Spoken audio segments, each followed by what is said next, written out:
Today, we're diving into the world of luxury, freedom, and opportunity with Profitable Private Islands, a unique platform that teaches the ultra affluent secrets of how to find, own, and profit from private islands. It's more than just a dream escape. It's about creating exclusive retreat profit centers like Airbnb for private islands, really, that generate income and offers unparalleled security in these uncertain times.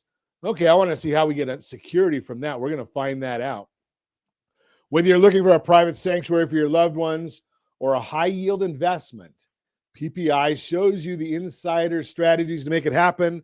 Let's explore how owning a piece of paradise can transform your lifestyle and your portfolio. Now, remember, I'm not a financial advisor, so I don't give financial guidance. But our guest, Justin Benton, Profitable Private Islands. Welcome, sir. Hey, thanks for having me. It's good to see you again. It's been a couple years. Yeah, you look like you just came back from Margaritaville. Well, it's I've spent a lot of time down in the Caribbean. As you were talking about your fraternity days before we came on, I did a semester abroad, in fact, in the Dominican Republic. And that's where I really fell in love with the Caribbean vibe, the islands. Fortunately, I was blessed that my family, we've had a private island in the Bahamas since I was a little boy. So the reason the security, to answer your question, was in these uncertain times when we have all these things going on around the world in conflict.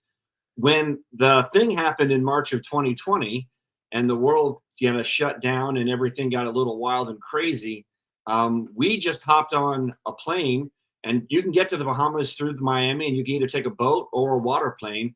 And we went to our island and said, okay, let's see what happens. And when you own your own island, you have your own sovereignty. Depends where you live. There's some places that are much more autonomous and allow you to basically call it your own country. And then we didn't have to worry about whatever was going on in the rest of the world. It could sort itself out. And then when the world calmed down and was cool again, then we came back. So that's a little taste of those that I knew that framework 4 years ago, but it didn't seem like many other people knew that you can actually own a private island, and they start as little as less than $1 million. And of course they go up to 10, 20, 30, $100 million. But there are islands out there that you can own, and so you feel safe. But like you said before, there's also a way to turn a profit too. Think high-end Airbnb.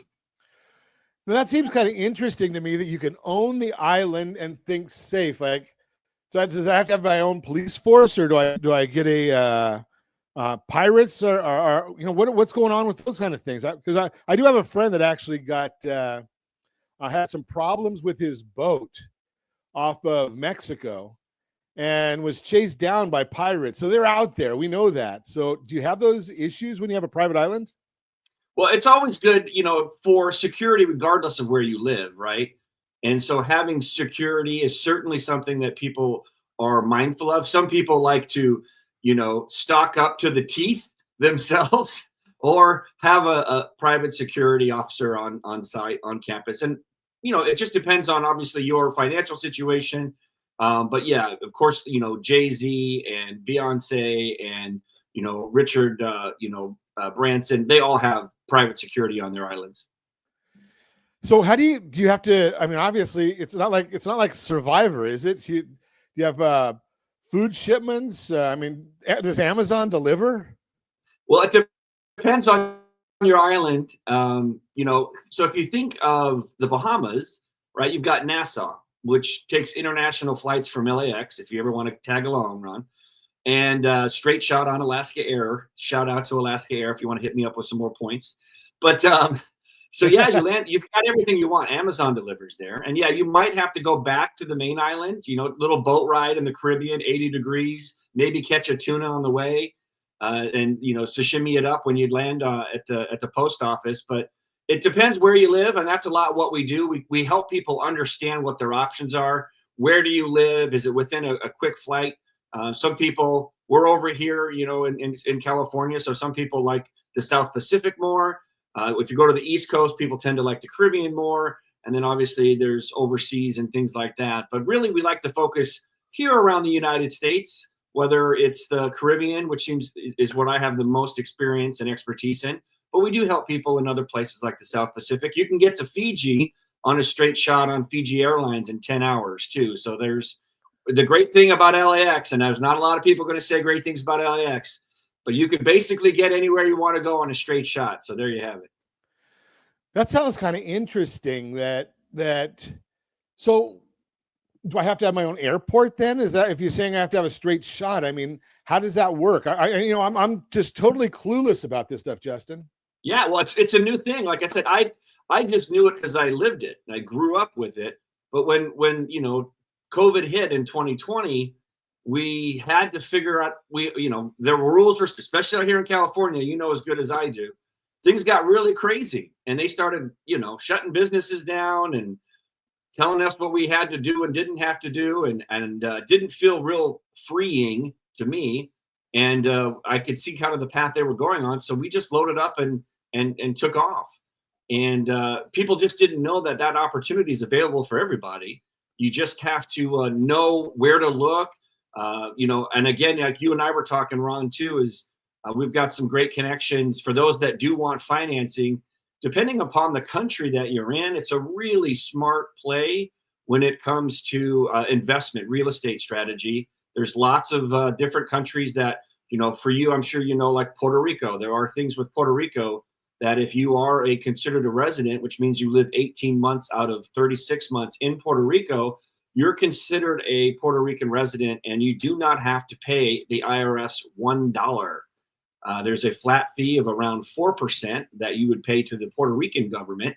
And again, so every state, every country has a different set of tax benefits, has a different way of doing businesses and writing up titles and how autonomous. Like, for example, if you were to buy an island in Mexico, you really only own that piece of property, the real estate, for 99 years. So you're really leasing it. So that's not something you'd be able to pass down generationally like it's happened for my family.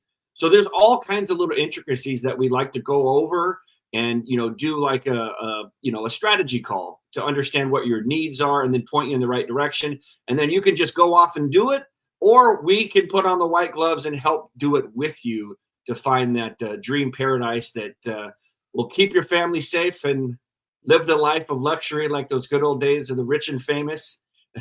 and who knows? And when you're not there, just like Airbnb, you could rent it out to others that would love to spend, some are spending upwards of $100,000 a day to rent a private island. Holy cow. We're going to talk more about 100,000. Now you really got my attention. We're going to talk about that when we come back. Continuing our conversation, we are talking about private islands with Justin Benton this morning. And I'm just in shock, Justin, that you can do these kind of things because, do they have like a for sale sign on the island, or how do you find islands that are for sale? Well, there's a couple of resources that are out there, and that's again some of the things that we'll cover. There's a network. I mean, there's roughly 2,000 private islands, so it's a small finite universe that are for sale at any given time. So supply and demand again. A lot like out here in California. I'm out here on the beach, and so a lot of people try to move in, and they try to go to the normal places to find a place to live or buy a house. But the thing is, when the market is so hot that it's almost like you need to know somebody before it gets on the market. And so those are some of the things that we do. Sometimes what we'll do is we'll take people on a tour, and we'll go to a country and maybe hit 3 or 4 of the ones that we really like. And then you can just go check it out and join, and we'll have the yachts and we'll have all the fun. And then that's all part of the experience to actually go there and see it. Cause you're not going to buy an island unless you go and check it out. And might as well make a fun trip out of it, bring the family and hang out for a week or two and do some island hopping and some island shopping. So do you, when you look at all these islands, 2,000 private islands, and again, that goes to kind of what our real-time real estate segment was today, supply and demand. I don't know if they're making any more islands. That generally will only come, I guess, with a volcano or some sort of an eruption or something. So you got a limited amount of supply. And if people really want them, I mean, do you have to do your own building, or how does all that work? Again, some have real estate on them already, so you can just move in ready, right? And you could host retreats. You can do that high-end Airbnb model that we have as well. But again, some don't. And so there's islands in the Bahamas, for example, that are around $800,000. Beautiful piece of land, 5-10 acres. The white sandy beach, the turquoise water, but there's nothing on it. So you would have to build. And that's another thing that we would help with. There's a package where we'll show you how to get the right permits with the right country. We'll show you how to talk to the right builders and all those types of things. And then you can build your dream home down there. And again, the thing that I get really excited about is, number one, it's you get a place to know that your family's safe. Number two, you get to enjoy this incredible lifestyle and pass it down generationally. So you just, pass it down to your children. They can pass it down to their children. And for example, Richard Branson paid around $150,000 for his Necker Island down in the Bahamas. And right now, I forget what it's the going rate for it, but he's the one that's charging $118,000 a day. So basically, what he paid for it, he's charging that a day to rent out the island, and he has some buildings on there and things like that. 48 guests. So that's really the model that is out there, and it's just people just don't know about it. And sometimes people think it's just not even an idea. But then when you wrap in the potential tax savings, certain properties in like Cayman Islands, Puerto Rico, I've already talked about how to absolutely not pay taxes. So there are a lot of things that people just don't know. And I knew about it. Our family knew about it. I knew that I was going to be safe. My family was going to be safe. But like I said, when I did it and started telling other people about it, they were like, "You can own an island for $800,000? What?" And so, yeah, that's what I do. That's what I've been helping people out with. So how do you deal with weather and things like that? I mean, you have, obviously, I mean, I'm oversized, so I don't know about a seaplane for me because I don't think they let whales on seaplanes, but, you have to know watch weather reports in advance so you don't go at the wrong times of year or whatever.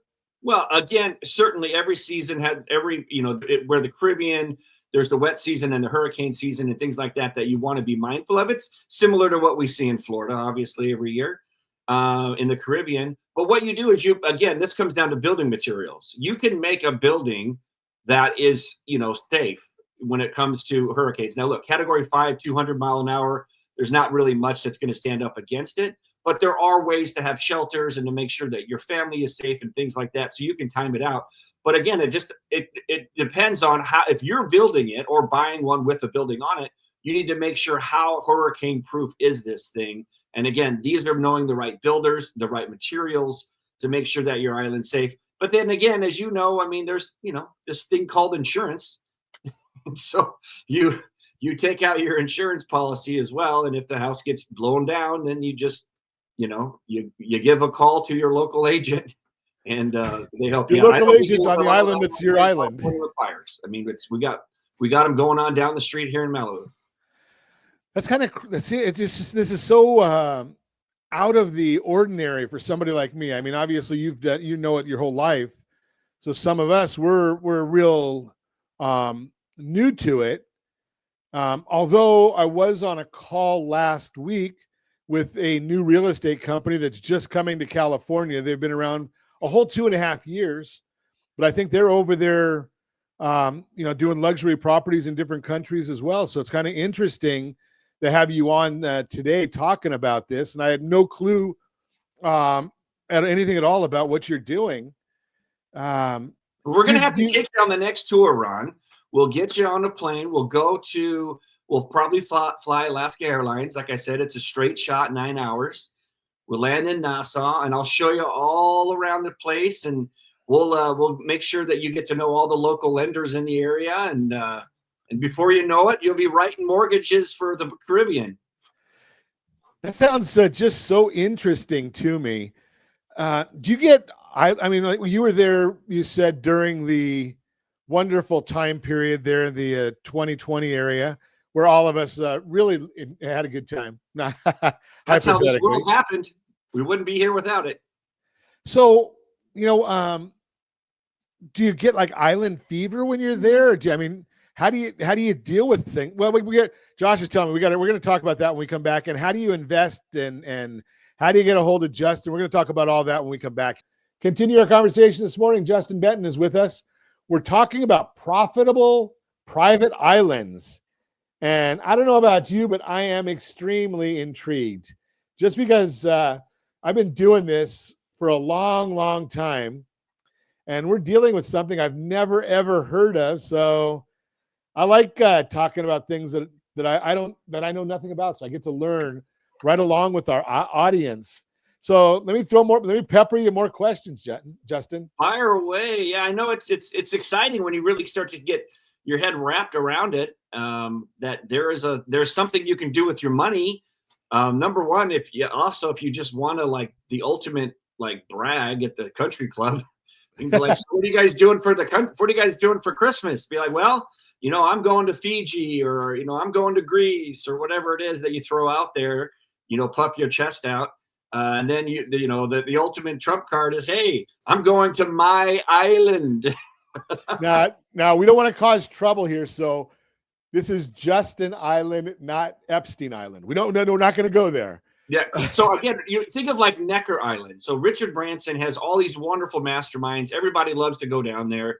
The who's all been there. They have retreats and all of these kinds of things. So keep those things in mind of what this is. And there are, like I said, roughly 2,000 islands on the market that we can shop around for you and make sure you find the right one that meets all your priorities.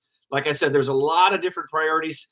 Some of it's going to be like access to a main island, so you're not too far away. Some people want to get away as far as possible from another human, and you can be down there and do that as well. Some people want to be in a certain geography. Some people want real estate on it. Some people want to start from scratch. And then, of course, there's budgets. There's the somewhere hovering around $1 million, and then it kind of goes, up, 5, 10, 20 in those different varieties. And we kind of show you everything that's available, and either have you go for it yourself and go for it, or we'll kind of walk you through the process. It's up to you. What about the luxuries of life, as we might call it? Electric, gas, bathrooms. Even better. So, of course, plumbing and is something that needs to be set up with the builders and the zoning, just like you were going to build it here in the United States. But the thing that's really cool about it, this day and age, you've got wind power and you've got solar power.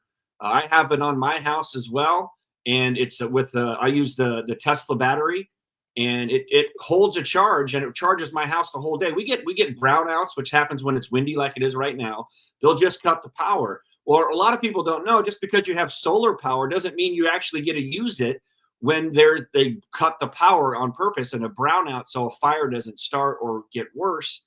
And when you have a battery, this is just a Tesla solar wall, well, along with the solar panels on top, it runs your house. So that's what you would do out there in the islands. That's what everybody does, is you have your own power from the sun that is just running your on your Tesla charger is what I use, but you can use whatever you want. And fortunately, technology's here that you don't have to worry about getting on any power grids or any of that.